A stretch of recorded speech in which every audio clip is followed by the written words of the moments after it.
Hello and welcome back to MTG Burgeoning, your channel for all things magic. In today's video, we are going to add the next 20 creature cards with mana values of 3 into our Momir Vig Cube.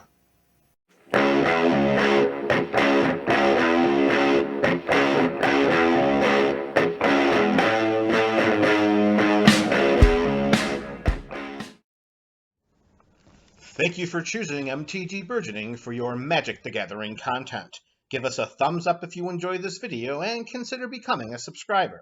Doing so supports the channel and makes you eligible for our various subscriber rewards series. If you would like to support the channel further, then click the link to our Patreon page in the description below. There you can join our ongoing Pack Wars series as a 1-month supporter or ongoing member. Or try joining Pack Wars for free by commenting on every MTG Burgeoning video in a month. We strive to offer creative rewards through our various Patreon tiers. So if Pack Wars isn't for you, then something else will be. Links to our content and various subscriber rewards series can be found in the description below. Send us an email, follow us on Twitter, follow us on Instagram. We are your channel for all things magic. What's up, MTG BC? You are the MTG Burgeoning community. Welcome back to another installment of our ongoing Momir Vig Cube series. If you are unfamiliar with the goals or purpose of this series, or just need a refresher, you can search in the description below for a link to MTG Burgeoning's introduction to the Momir Vig Cube. And while you're down there skulking in the description, you can also click the link to Cube Cobra, where you can see the entire contents of the cube as they stand right now. So for today, we've got 20 creature cards with a mana value of 3 going into the cube, and the first is a mono blue merfolk called Sea Singer. Now, Sea Singer is going to be very island dependent for its ability and its existence. We have to sacrifice Sea Singer if we do not control an island. So you better make sure that the stars align and you have an island on your side of the battlefield when you summon a copy of Sea Singer to it, or it's going to go straight to the graveyard. And we can tap Sea Singer to gain control of target creature if its controller controls at least one island. So if any of our opponents control an island, we can tap Sea Singer and borrow one of their creatures. We lose control of that creature if Sea Singer leaves play, or if Sea Singer becomes untapped, and we may choose not to untap Sea Singer during our normal untap step. So Sea Singer is very, very island dependent, but if the stars align correctly, she could be very, very powerful. Creature number 2, staying in mono blue, we have the Serendib Sorcerer. It's a 1/1 human wizard that can tap to turn another creature 0/2 other than Serendib Sorcerer until end of turn. That could cause a large number of headaches for our opponents during combat. Going from mono blue to Dimir, we have Shadow Mage Infiltrator, a 1/3 that has fear, and whenever it deals combat damage to a player, we may draw a card. Fear meaning that it can only be blocked by black and artifact creatures, which is no guarantee that our opponents will have them. And of course, drawing that extra card is only going to help us ramp out our creatures even quicker and hopefully win the game. Staying in multicolored, we go from Dimir to Simic.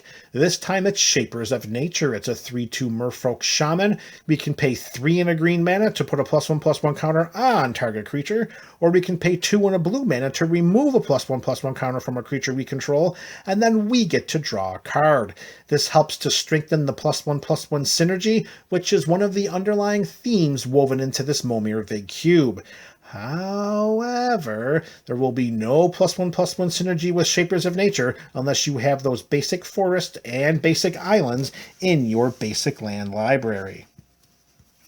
Next up, creature number 5, it is Shimmering Ifrit. It's mono blue. It's a 2/2. It flies and it has phasing. And when this phases in, target creature phases out. That means it ceases to exist until it comes back into play as an unfazed creature. And next up, creature number 6, we go mono white here with Silverblade Paladin. That's a 2/2 with the Soul Bond mechanic. So when this creature ETBs, we may pair it with another unpaired creature, and when they are paired together, Each creature has double strikes, so in a format like Momir Vig, where everything revolves around creatures and victory is usually claimed in combat, anything that can speed up that process is highly, highly valuable. We go back to mono blue, as we are going to have a very mono blue intense video here.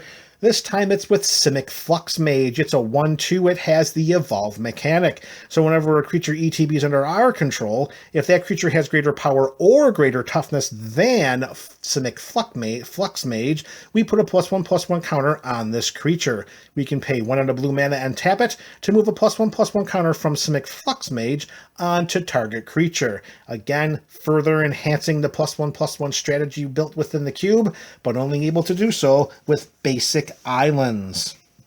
Next up, another mono blue edition. This time it is Simic Manipulator, a 0/1 with the aforementioned Evolve mechanic. We can tap Simic Manipulator to remove 1 or more +1/+1 counters from it and gain control of target creature with power less than or equal to the number of +1/+1 counters removed this way.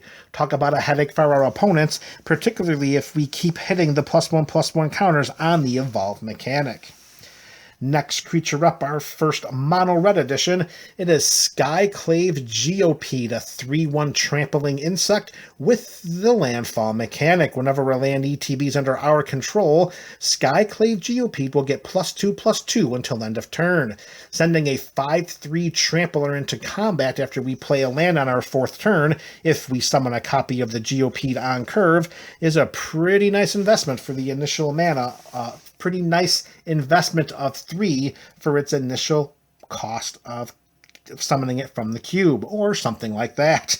All right, we're back to mono blue as we hit the halfway point of this video, and it is Slippery Scoundrel, a 2/2 human pirate with the Ascend mechanic, meaning if we control 10 or more permanents, we will get the City's Blessing for the rest of the game. And if we have the City's Blessing, then Slippery Scoundrel will get hexproof and can't be blocked. Now, you will most likely be summoning a copy of this creature early in the game without having at least 10 permanents. But if you can hold out and get that 10th permanent, Slippery Scoundrel could be the difference between victory and defeat. Creature number 11 is our first colorless addition to this video, and it is Soldier Replica. It's a 1/3 that you can pay 1 and a white mana. We can sacrifice Soldier Replica, and it deals 3 damage to target attacking or blocking creature. Some more combat shenanigans, but we can only activate that with white mana, so make sure you have basic planes in your basic land library.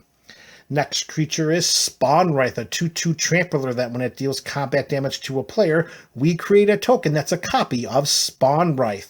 Now, it is only a 2/2, and it's most likely coming down on turn 3, so if the stars align properly and you're able to swing in for some trampoline damage, you could start flooding the board with copies of Spawnwraith, and in a format like Momir Vig, creatures that can create other creatures are very, very valuable. All right, our next creature, and it's our first mono black edition. It is Spike Cannibal that ETBs with 1 +1/+1 counter on it. It's a 0/0, and when Spike Cannibal comes into play, we move all +1/+1 counters from all creatures onto it. And that's just for a mana investment of 3. Talk about hosing the +1/+1 counters of every other opponent sitting on the battlefield. All right, creature number 14, it is Spin Engine, a 3/1 construct, but we can pay a red mana, and target creature can't block Spin Engine this turn. You can activate that as many times as you want, but you're going to need the red mana to do so, so make sure you have those basic mountains in your basic land library. Reaching the 3/4 mark of this video, we have another mono red creature, and it is Spiteful Sliver. It's a 2/2 sliver that gives sliver creatures we control. Whenever this creature is dealt damage, it deals that much damage to target player. It could also do it to a planeswalker, but there are no planeswalkers in Momir Vig, so the damage is going straight to the face of an opponent. Creature number 16, another mono blue edition. We have Sprite Noble. It's a 2/2 flying fairy that gives other creatures we control with flying +0/+1. And we can turn Sprite Noble sideways to give creatures we control with flying +1/+0 until end of turn. So if you have enough flying creatures to make that pseudo half anthem effect worth it for the +1/+0, then you are going to have a very, very nice way to make the opponents really lose that life during combat. All right, our next creature is a multicolored edition. It is Sprouting Thrinax, a 3/3 lizard that when it dies, it creates 3 1/1 green sapperling creature tokens.